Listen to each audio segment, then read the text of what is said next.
une première nouvelle ici qui me fait très très rire. 18 haltérophiles auraient triché avec des sosies. C'est pas dans la section inusité, là, c'est dans la section sport de la presse.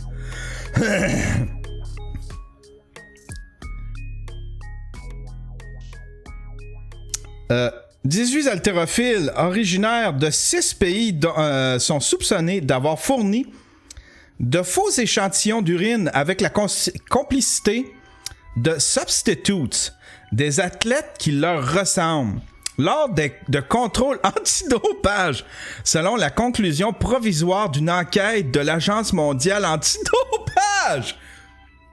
C'est pas une joke! C'est pas une joke, c'est vraiment vrai. On dirait une comédie. On dirait un film poche de Adam Sandler, genre.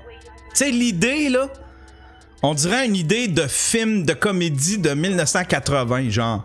Le gars qui s'engage un sosie, pis là, le sosie apprend à vivre comme le sportif. Là, le sportif, lui, veut goûter à la vie du sosie parce qu'il a une vie normale.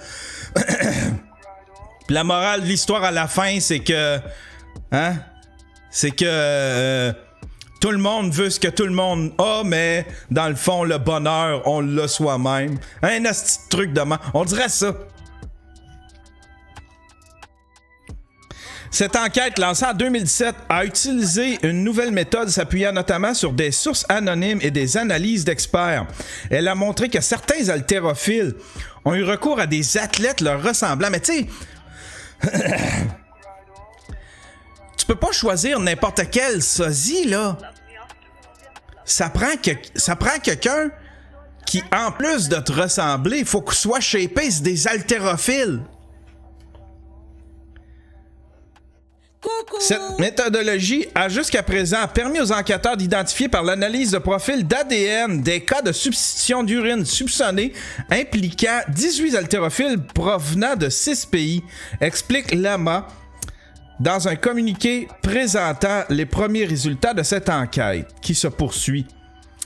Ces cas seront transmis pour gestion de résultats à l'agence de contrôle. OK. En tout cas, c'est ça la nouvelle. C'était ça l'essentiel de la nouvelle, mesdames et messieurs.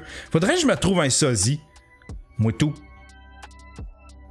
Faudrait que je me trouve un sosie pour faire ce que j'ai pas le goût.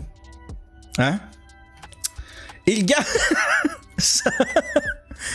À quel point t'es crosseur pour faire ce que lui a fait dans la prochaine nouvelle, mesdames et messieurs.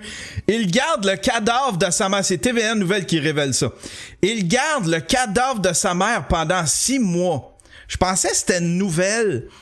Ça, je l'avais déjà lu d'une nouvelle insolite des États-Unis.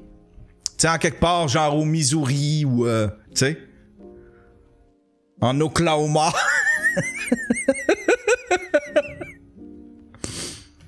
Ben là, non. Un joueur compulsif des Basses-Laurentides qui a conservé dans son lit la dépouille momifiée de sa mère pendant 6 mois afin de continuer à toucher sa pension, a avoué hier avoir fait outrage à un cadavre.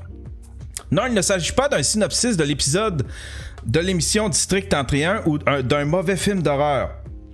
Coton dans la bouche, vêtu d'un habit de peintre emballé dans une pellicule plastique et recouverte de rubans adhésifs de type duct tape, Wendy Cossette Woodside n'a pas eu une sépulture digne de ce nom. Tabarnak!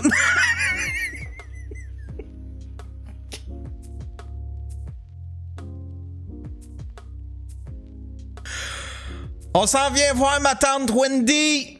Ah non, adore. On va la laisser dormir. Regardez, on va la laisser dormir. En repasser. Téléphonez avant, puis ma tante Wendy...